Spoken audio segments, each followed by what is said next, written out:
I think we know by now that things aren't great within the police, I suppose depending what force you work in, but I just wanted to say a few words on stress, mental health, and maybe a spot on bullying as well. I mean, I've worked for two forces within the last 15 years. I have to say, my last force before this one was atrocious, absolutely atrocious at looking after people. I mean, I can count 5 or 6 people that were suffering from stress and work-related mental health issues, and they offered no support at all. And me being one of them, but they never offered me support because I didn't tell them. I had no trust in their ability to look after my welfare whatsoever. No trust in them keeping my personal problems confidential. Because I've been there, I've listened to sergeants talking about PCs, other members of staff with mental health issues, calling them wasters, malingerers, etc. It's just disgraceful, to be perfectly honest. I've seen sergeants, I've witnessed sergeants trying to bully people back into work, trying to get them back into work, and just keep pestering them, rather than looking at what are causing issues, rather than looking at their issues, and rather than trying to help them. They've been the job's just constantly pestered people back into work, which is going to have a detrimental effect on them, really. I mean, me personally, I was going through a bad time. I've suffered from depression. I've told very few people. I've told one person who I work with. But I think the pinnacle for me, where it all peaked, was at a crime scene. I just broke down. I was sat in a car, sat in a patrol car on my own. I broke down and that got a lot of tears. I just thought, I can't carry on like this, so I went out to the job to get help. And to be honest, that help's probably saved me. You know, I'd been to quite a few nasty jobs. I've been to quite a few jobs where someone was being worked on in an ambulance, and I was with them for 2 hours whilst they were having CPR after they'd fallen in a canal. I was with them for 2 hours before they were pronounced dead. It was probably one of the most unpleasant experiences I've had in this job, but it didn't affect me until probably about a month later. You start having the nightmares, the dreams, it all starts coming back, and then you realise it's getting on top of you, and then you don't know what to do, you don't know where to turn, you can't trust your supervisors, you certainly can't trust occupational health, who, to be fair, are probably inundated with people suffering with stress and mental illness. But the reason why I wanted to tell you that is that I went and sought help myself, which really did sort me out. You know, it saved me from whatever could have happened. So I think it's important to get that out away. My present force doesn't seem too bad with looking after people, but the previous force was absolutely atrocious.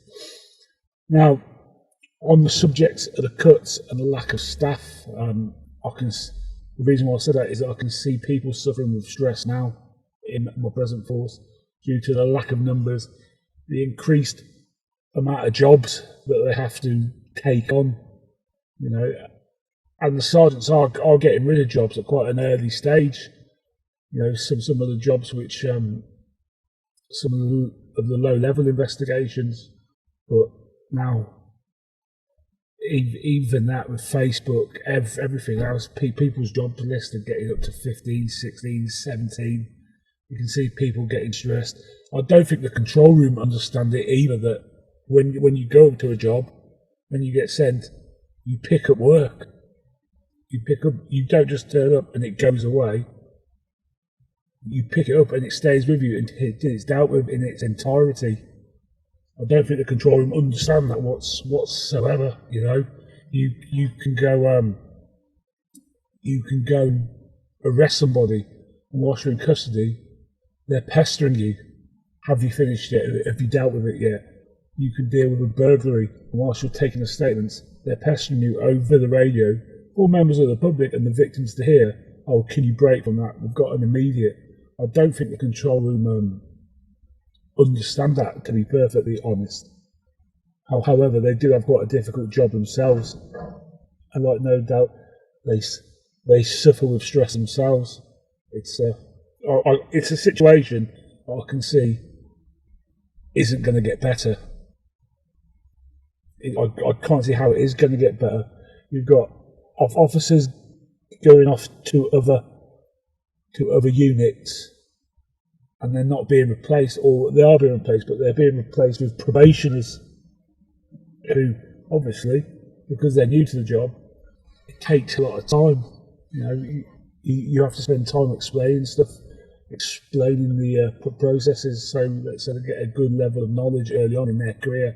But whilst you're doing this, you're picking up jobs, but you're not dealing with them jobs. So after you finish that, after you finish maybe the 10, 12 weeks, whatever you spend with that probationer, you've got jobs which are like 15, 16 weeks old. They're starting to go smelly, and then the victims rightly start to complain because they don't understand. They don't want to hear. They don't want to hear that you've been what you've been doing. That's not relevant to them. What's relevant is what's happening with their crime, and they're just not bothered. They're really, really, really just not bothered. All they want to know is what's happening with their crime. But you can understand that. So whilst you're being asked to look after the probationers, you're not dealing with your own work, you know. And I think the staffing levels at the moment is just getting beyond a joke. I was listening to some members of another team in my force, and they, on a Saturday night shift when they used to, or we used to have, I don't know, 14, 16 on, they're parading 3 double crewed units on a Saturday night shift. It's an absolute disgrace. It really is an absolute disgrace. And so far, touch wood, no one's got seriously hurt from it, but there will come a time where something goes off and an officer will be seriously hurt. And, you know, I don't think the public, sometimes I don't think the MPs even realise that. I'm not quite sure what planet they're on, but I don't think they care. It's just, I can't see how it's going to get better. I can only see it's going to get worse, and people are going to get more stressed, and someone is going to get seriously hurt. And then the public aren't getting a great deal either. We're turning up to answer their calls. You know, they've been victims of crime. We'd like to investigate their crime. We'd like to give them a good service, and that we can't. It's impossible to do that whilst you've got so few people out on the streets. It's just impossible. And I don't know how that situation's going to get better. I don't know what the government are playing at. I don't even think our bosses realise sometimes how bad it is. You know, we do the best we can with what we've got, and sometimes we still get told that's not good enough. But I don't think they realise. They don't come out on duty with us. They don't. I think they're a bit detached from the situation. But I can only see it being a detriment to the officers who are out on the streets. I can only see it being a detriment to those supervisors as well.